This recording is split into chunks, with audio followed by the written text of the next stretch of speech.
মাওলা ইমাম হুসাইন আলাইহিস সালাম তিনি যখন মদিনা থেকে বের হবেন তার সর্বশেষ এই যাত্রা বের হওয়ার পূর্বে তিনি জানতেন এবং বুঝতে পেরেছিলেন এই সফরটাই হবে আমার জীবনের সর্বশেষ সফর। এরপরে আমি হয়তো আর কখনো মদিনাতে ফিরে আসতে পারবো না। ইমাম হুসাইন আলাইহিস সালাম তিনি সিদ্ধান্ত নেবেন যে আমি এই সফরে বের হওয়ার পূর্বে আমার প্রান্তীয় নানা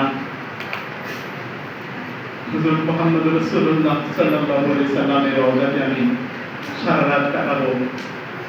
তার রওজার পাশে দাঁড়িয়ে সেখানে দোয়া, জিকির, নামাজ, কোরআন তেলাওয়াত আমি করে তার সাথে সর্বশেষ সাক্ষাৎ এবং বিদায় নিয়ে আমি মদিনা থেকে বের হয়ে যাব। সেই সিদ্ধান্ত মোতাবেক মাওলা ইমাম হুসাইন আলাইহিস সালাম রাতের অন্ধকারে একা একা রাসূলুল্লাহ সাল্লাল্লাহু আলাইহি সাল্লামের রওজার মুবারকে এসে পৌঁছলেন। রাসূলুল্লাহ সাল্লাল্লাহু আলাইহি সাল্লাম রওজাতে পৌঁছে আল্লাহ রাসূলকে তিনি এইভাবে বলছেন, আসসালামু আলাইকা ইয়া রাসূলুল্লাহ, হে আল্লাহ রাসূল আপনার প্রতি সালাম। তারপর বলছেন, আনা হুসাইন, আমি হচ্ছি হুসাইন, আনা হুসাইন ইবনে আলী, আনা হুসাইন ইবনে ফাতিমা বিনতে মুহাম্মদ, হে আল্লাহ রাসূল আপনার উপর সালাম।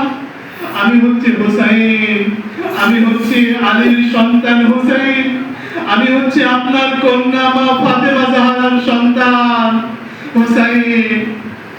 হযরত ইমাম হুসাইন আলাইহিস সালাম আল্লাহ রাসূল কি হুসাইনকে চেনেন না? তারপরও কেন তিনি ইমাম হুসাইন এইভাবে নিজের পরিচয় দিচ্ছেন? কেন নিজেকে এইভাবে আলীর সন্তান বলছেন? কেন তিনি নিজেকে মা ফাতেমার সন্তান বলছেন?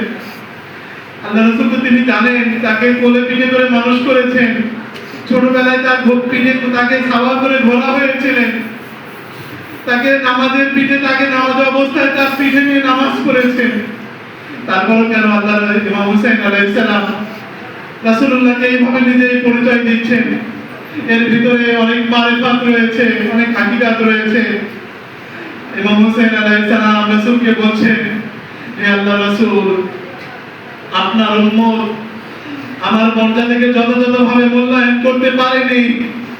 আপনার উম্মত আমাকে যথাযথভাবে মূল্যায়ন করেনি। আপনার উম্মতের কারণে আজ আমাকে আপনাকে ছেড়ে, আপনার রওজাকে ছেড়ে এই কঠিন কঠিন মুসিবতের মধ্যে আমাকে যেতে হচ্ছে। আপনার উম্মতের কারণে। এইভাবে ইমাম হুসাইন আলাইহিস সালাম আল্লাহ রাসূলের সাথে এভাবে তার রওজার পাশে দাঁড়িয়ে তাকে কথা বলছেন এবং নামাজ পড়ছেন, দোয়া করছেন, জিকির পাঠ করছেন। এইভাবে দোয়া করতে করতে এক সময় ইমাম হুসাইন আলাইহিস সালাম আল্লাহ রাসূলের রওজা মুবারকের উপরে মাথা রেখে সর্বশেষ ইমাম হুসাইন আলাইহিস সালাম তো আল্লাহ রাসূলের কোলের উপরে ঘুমাইতেন, আল্লাহ রাসূলের বুকের উপরে ঘুমাইতেন। আল্লাহ রাসূল ইমাম হুসাইন আলাইহিস সালামকে নিজের সন্তান হিসেবে নিয়েছিলেন, নিজের সন্তানের মতো করে লালন পালন করেছিলেন। আর 60 বছরের একজন ইমাম হুসাইন বৃদ্ধ বয়সে এসে ইমাম হুসাইন আলাইহিস সালাম সর্বশেষ তার নানার কবরের উপরে মাথা রেখে ঘুমাচ্ছেন। এভাবে যখন তিনি নানার কবরের উপর সর্বশেষ ঘুমিয়ে গেলেন, ইমাম হুসাইন আলাইহিস সালাম স্বপ্নে তিনি দেখলেন, পরবর্তীতে তিনি বর্ণনা করছেন, রাসূলুল্লাহ সাল্লাল্লাহু আলাইহি সাল্লাম তো স্বয়ং এসে তার মাথায় হাত বুলিয়ে দিচ্ছে। আজরুকুম আল্লাহ। ইমাম হুসাইনকে বলছেন, হে আমার কলিজার টুকরা হুসাইন, আমি জানি তুমি আজকে আমার কাছ থেকে বিদায় নিয়ে গেলে তোমার উপরে কি মুসিবত আসবে। হুসাইন, তুমি জানতে চাও আজকের পর থেকে তোমার পর প্রতিটি দিন হবে একটি বছরের মতো, প্রতিটি দিন তোমার অনেক কষ্টের মধ্যে কেটে যাবে।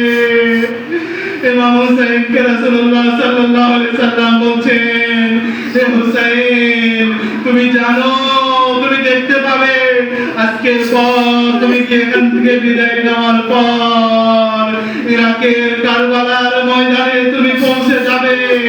যদিও তুমি সেখানে যেতে চাবে না, কিন্তু নিয়তি তোমাকে সেখানে নিয়ে যাবে এবং সেখানে যাওয়ার পর আমি দেখতে পাচ্ছি তোমার দেহকে টুকরো বিটুকরো করা হবে।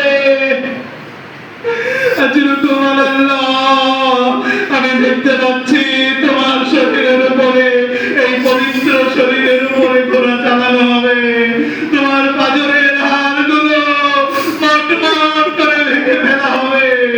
আমি দেখতে পাচ্ছি তোমার শরীর থেকে তোমার মাথাকে আলাদা করা হবে, তোমার মাথাকে বর্ষার আগায় বিদ্ধ করা হবে। হে হুসাইন, আমি দেখতে পাচ্ছি তোমার পরিবারের উপরে, নিষ্পাপ শিশুদের উপরে নির্মম নির্যাতন চালানো হবে।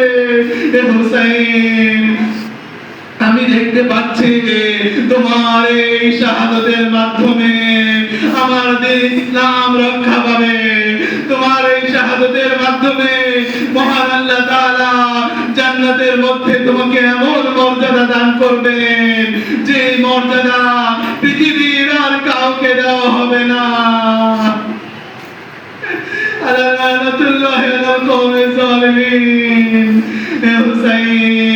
তোমার শাহাদাতের মধ্যে কিয়ামত পর্যন্ত আমার দিন ইসলাম রক্ষা পাবে।